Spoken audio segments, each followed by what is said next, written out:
Covalent bond in chlorine Cl2 molecule. We will explore the formation of covalent bond in chlorine molecule, or we can refer to it as Cl2. Cl2 is composed of two chlorine atoms because this is a diatomic molecule.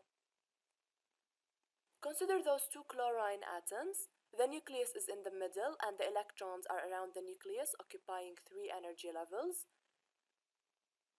To differentiate between the two atoms, the electrons in the Cl atom to the left are X's and dots in the Cl atom to the right.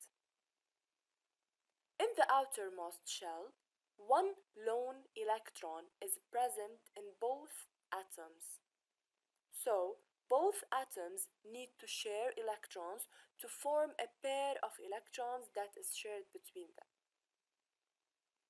A covalent bond is formed between the two Cl atoms, where a pair of electrons consists of one electron from the Cl atom to the left and one electron from the Cl atom to the right. If you count the electrons in the outermost shell in both, you will notice that there are 8 electrons in the Cl atom to the right and also 8 electrons in the Cl atom to the left. So the same number of electrons because they are sharing a pair of electrons.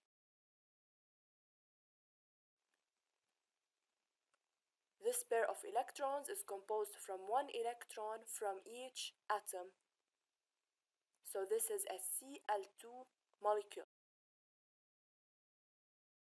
Notice this simulation, the two Cl atoms with the electrons. What we will focus on are the outermost shells where the lone electrons are present. Attraction takes place and sharing of electrons occurs. So a covalent bond is formed and therefore Cl2 molecule is formed.